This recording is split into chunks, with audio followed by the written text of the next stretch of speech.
The trooper executed a pit maneuver, causing the vehicle to spin out and crash between both sides of the roadway.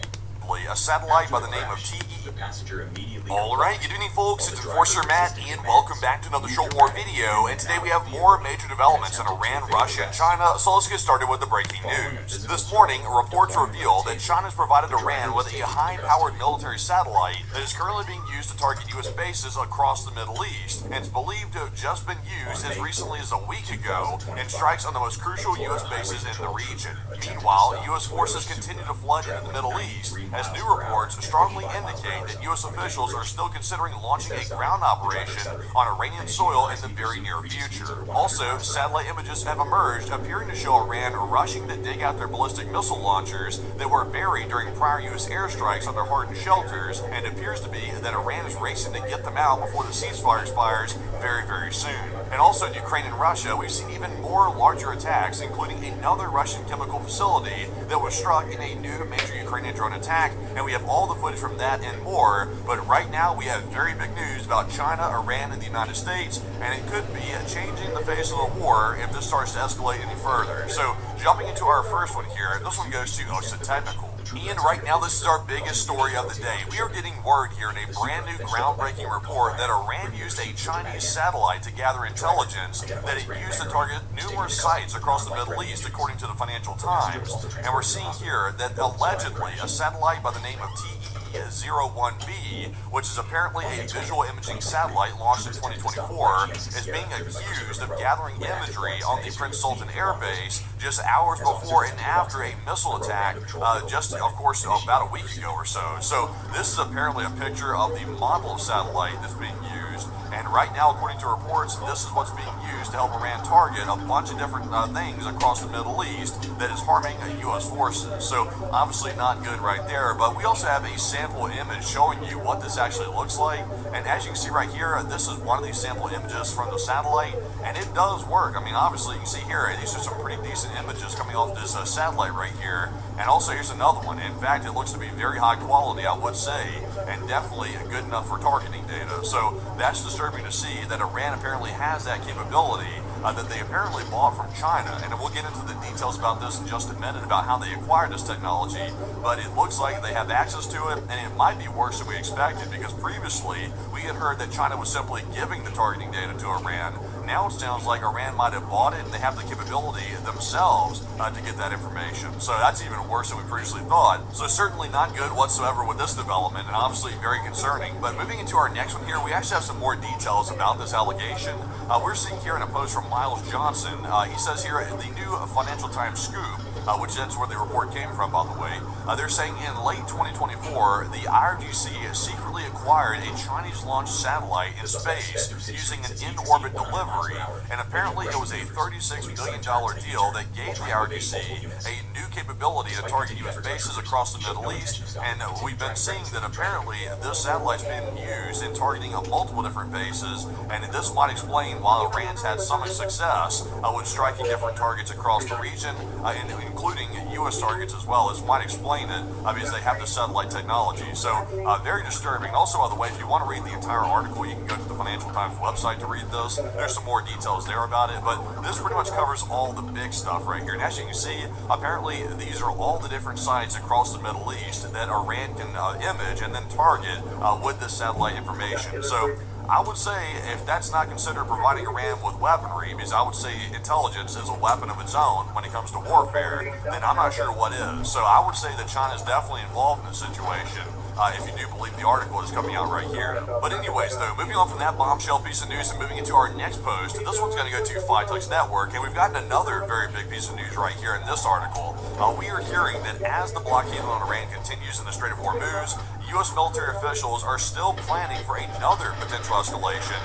U.S. ground operations on Iranian soil, according to two U.S. officials, and that's being cited by a mainstream news outlet. So this is, of course, something that's been ongoing for at least several weeks. We've been hearing rumors rumors nonstop about the U.S. preparing some sort of ground operation. But right now, though, it appears that the U.S. is putting all their eggs in one basket with this blockade that's currently taking place in the Strait of Hormuz. Did it die of battery? That blockade is simply blocking ships entering and exiting the Iranian ports, and that is all we believe is happening right now. I didn't get all like the small hairs, I guess. But as you see, though, if that doesn't work, it Yeah, looks like I a mean, ground that's operation is kinda still in good to the have a works, little bit of and we're still seeing forces moving into the area. We're seeing the Marines moving in. We're seeing a whole bunch of amphibious ships moving in. There's still a lot of stuff going on and a lot of troop movements into the region. So certainly the capability is there. And it could happen, you know, in a surprise attack. You never can tell these days. So that's something we're keeping a sharp eye on. But speaking of the blockade, though, moving into our next post here, this one's going to go to Fightux Network again. Yeah, I can check some stuff out over the shop. Yeah, you can check right it now. out. We're hearing that allegedly, according to Iran's news agencies, an Iranian super tanker was somehow able to pass the Portland Mall if you want to do despite the Chick-fil-A. U.S. blockade. But then again, though, take this with a grain of salt because, of course, it is Iran saying this, and Iran is engaging in heavy propaganda as always. But here's what they're claiming, though, just to give you the claim. They're saying here that an Iranian supertanker exposes the United States. They said an Iranian sanctioned supertanker, which was on a U.S. sanctions list allegedly, entered Iranian waters without any concealment and with its positioning device turned on, passing through the open sea in the Strait of Hormuz. And they say it was capable of carrying 2 million barrels of crude oil, and it just went straight through, and apparently the U.S. didn't do anything about it. But once again, I really, really doubt that right there. But it's possible maybe, but I'm kind of doubtful about it. But we'll let you know later on this evening if we get more details about this. Mainly tracking data, since they claim that the transponder was on, would be the main way to either disprove or prove this allegation. But right now we're waiting on more corroborating details about this, but we should have that available on the stream tonight. But moving into our next post here, this one's going to go to OSINT Defender. And we have a very interesting post right here. We're seeing that U.S. CENTCOM apparently posted a video of a U.S. warship making the broadcast on the Marine radio channels to ships about the new blockade that the U.S. just started around the Strait of Hormuz, and they made an entire announcement. Apparently they posted it as well. So it sounds like something like out of Call of Duty or something, like I'm being like sort of juvenile with that, but it kind of does sound like that a little bit. So let's take a listen. This was literally the opening radio announcement that the U.S. sent out to ships in the area, letting them know that they would not be passing through the U.S. blockade, and also threatening the use of force against those vessels as well. So let's take a listen to the radio announcement. Why is filing your taxes with Free Tax USA different? Well, for starters, our premium federal tax returns are free for everyone, no matter what. With a free offer like this, people often ask, so how do you make money? While our federal return is always free, we make money from our optional paid services, like our state tax return, which is less than $20. Next, you may be asking, is Free Tax USA safe? Yes, we always keep your information encrypted, private, and secure. As an authorized e-file provider, we've securely filed over 60 million tax returns directly with the IRS. Finally, you need to be sure, will my taxes be done right? We guarantee it. All of our calculations are guaranteed accurate. We also guarantee you'll get your biggest possible refund. Trying something different this year could save you $100 or more on your tax filing. Making the switch is easy. Try Free Tax USA today. Had previously fled from the Pulaski County Sheriff's Office. The moment the driver noticed the patrol car behind him with lights and sirens activated, he immediately took off, initiating another pursuit.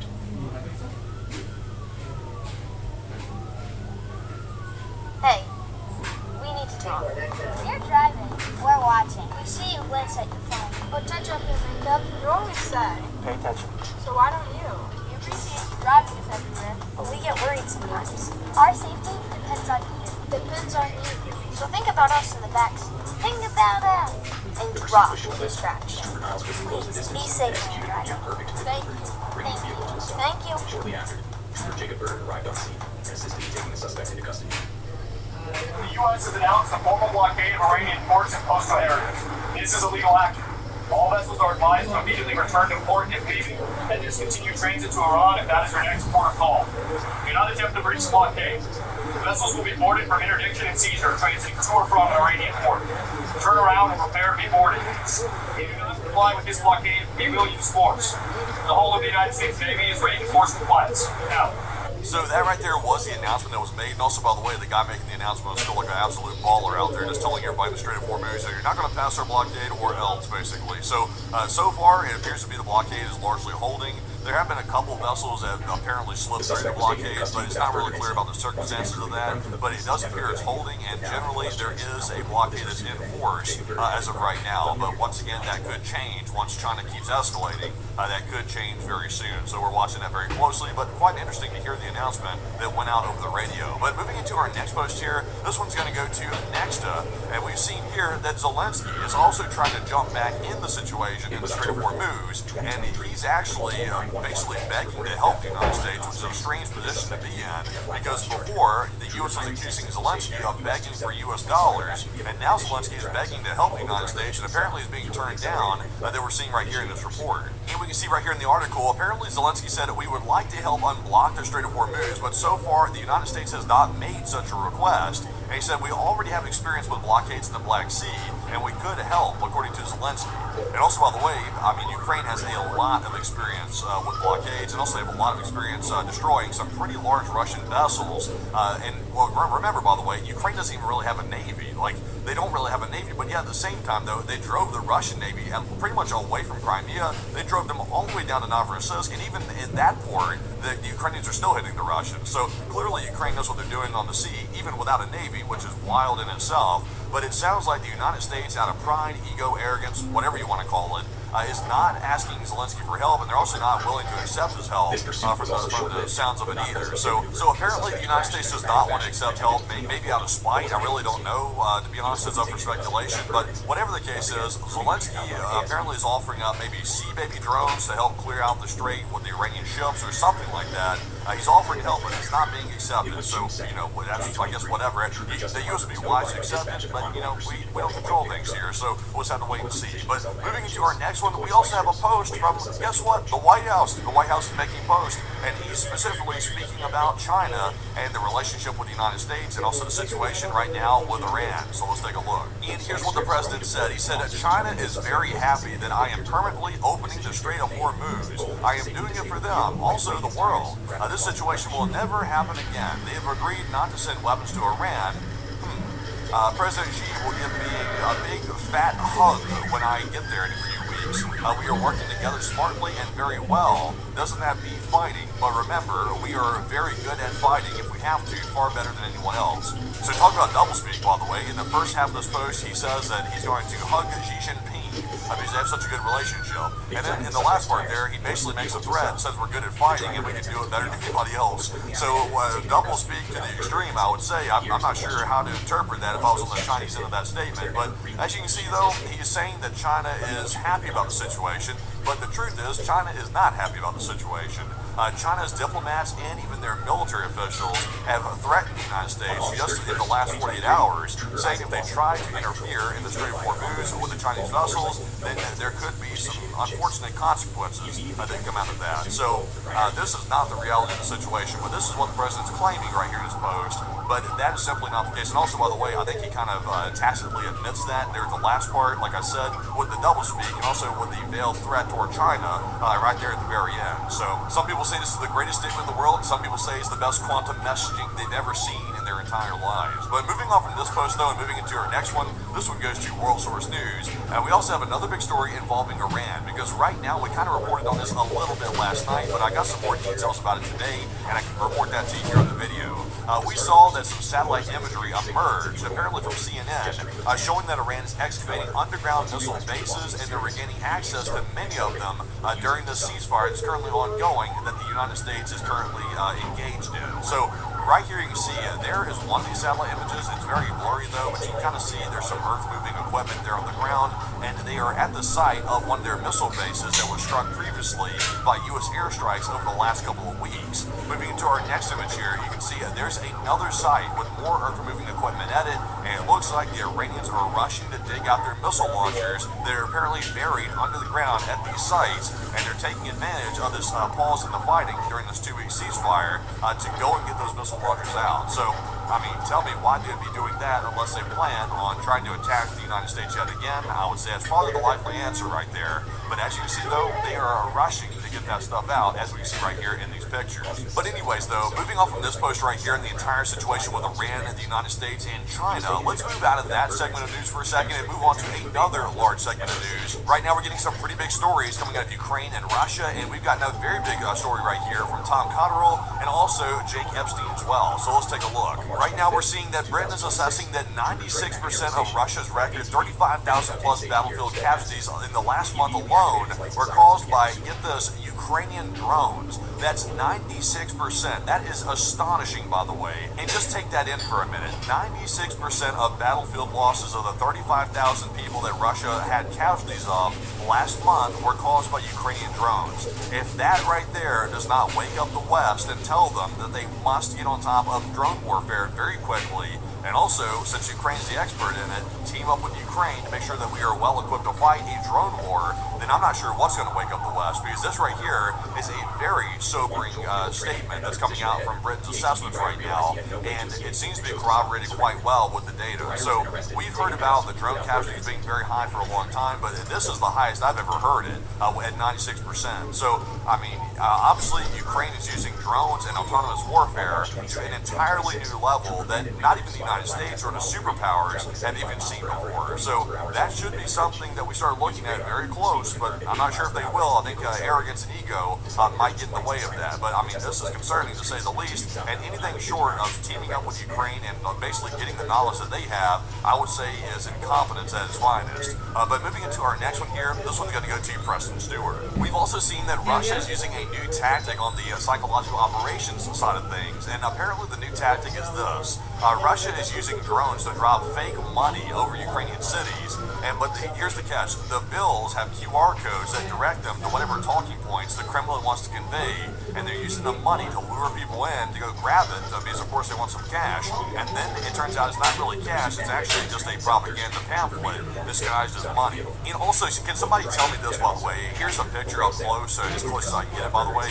I believe that might be Ukrainian hryvnias, but I don't think it's rubles, I don't think. I don't know the money right off the bat, but if that's rubles, I mean, it's worthless. I'm not sure who'd want to grab that anyway, but if it's hryvnias, those are a little bit more worthwhile. So maybe that's got the Ukrainians wanting to go grab this money right here, possibly, but we don't know exactly what the QR code brings them to. Also, by the way, I'm definitely not following wherever that QR code goes. If the Russians are putting that out, who the hell knows what's on that QR code, but as you can see right here, though, apparently that is the new PSYOP tactic that Russia is using, and it's hard to tell how effective that is. But moving into our next post here, this one is going to go to Visegrad 24. We've also seen a new major strike today that Ukraine's carried out on another Russian petrochemical facility in the Bashkortostan region of Russia.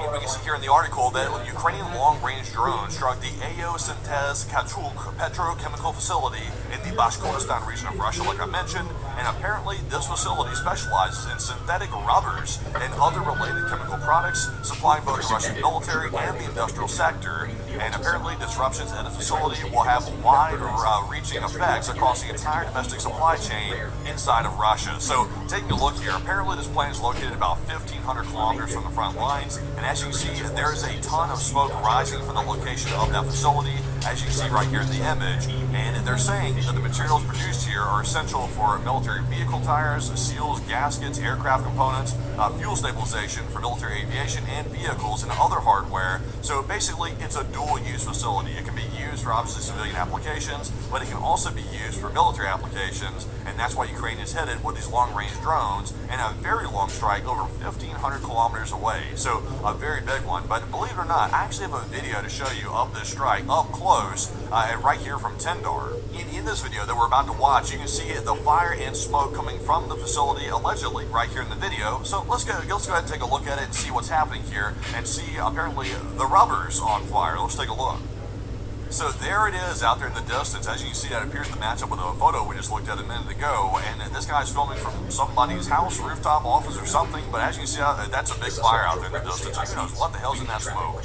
It's a petrochemical facility, so it could be literally anything, and it could be toxic. So that's the smoke right there. And of course, that's another big hit for the Ukrainian long-range drones, and another big loss for those Ruskies out there. But jumping into our next article here, we do have a very interesting story from Visegrad 24. war. Because even though we've seen U.S. officials galore claim that Russia is not giving weapons to, Iran or proxy forces, we are seeing here that the IDF, the Israel Defense Forces, have just discovered a Russian-made Kornet anti-tank missile launcher in southern Lebanon, apparently used by a proxy force of Iran to plan and carry out attacks against the Israelis. So obviously not good. That's obviously not a good sign. And here's a picture apparently showing that system. There it is, and apparently took a picture with it. And you can see in our next image here, there's a bunch of different components of it right here in the rubble. So it looks like it generally survived for the most part, pretty much intact, and the Israelis were able to take pictures of it and show the world that apparently Russia is giving weapons, and they are using the proxy forces as a form of proxy warfare against the United States. And,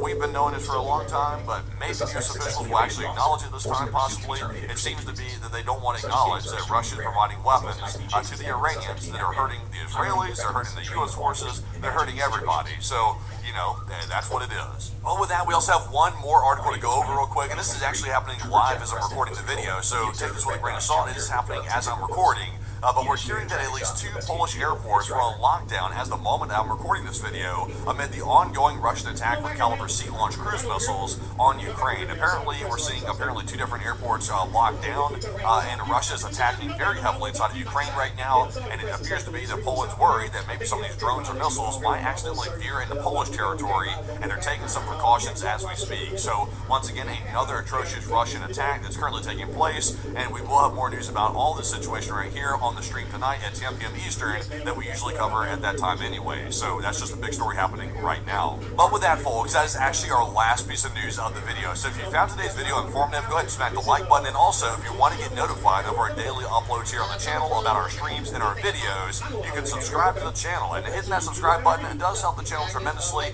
And also, if you enjoyed the video, go down to the comments below and leave us a comment and let us know, can we improve something? Could we possibly, do something possibly better? Let us know down there, by the way. Also, if you find our work so good, you want to support our channel financially, you can go check out our Patreon page, and the link is in the description below for Patreon, where you can go over there and sign up for a monthly membership, and it could be as little as $5 or $10 a month, which is basically a cup of hot cup of Joe these days from a coffee house with inflation, that is. But we do appreciate all the support very much, and we also greatly appreciate our Patreon supporters. But with that, we will see you all tonight at 10 p.m. Eastern on the next Nightly Warrior stream, and with that, bye-bye for now.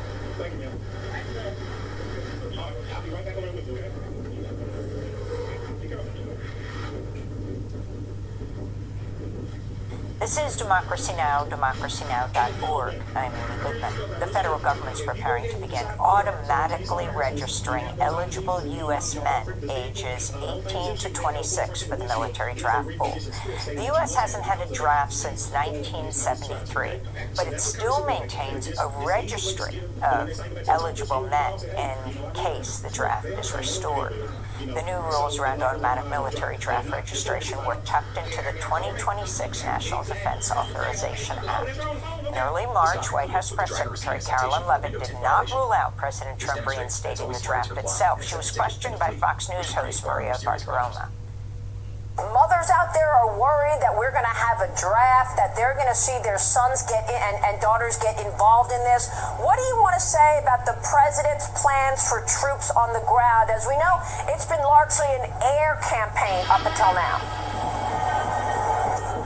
It has been, and it will continue to be, and President Trump wisely does not remove options off of the table. We're joined now by Edward Hasbrook, organizer of the Anti-Draft Coalition, which opposes the plan for automatic registrations, calling for repeal of the Military Selective Service Act. Editor and publisher of Resistors.info. He is a member of the War Resistors League and the Military Law Task Force of the National Lawyers Guild. His recent piece for Responsible Statecraft is headlined, "Even if Team Trump wanted a military draft would be a fiasco," unquote. In the 1980s, Hasbrook publicly refused to register for the draft and spent 6 months in prison. Can you talk, Edward, about what has changed? What is this draft registry that the Trump administration is bringing back?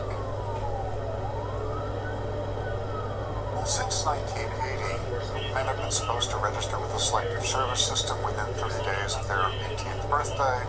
and to tell Selective Service within 10 days every time they move until they reach age 26. Very few people do. The efforts to enforce that against a handful of public non-registrants whose public statements can be used to convict us collapsed in the early 1980s. Nobody has been prosecuted in decades. But in the face of growing pressure to recognize the failure of Selective Service and the unavailability of a draft, instead, to save their jobs, the Selective Service system came up with a plan which they managed to sneak through Congress last year to give Selective Service a second chance to try to register potential draftees automatically.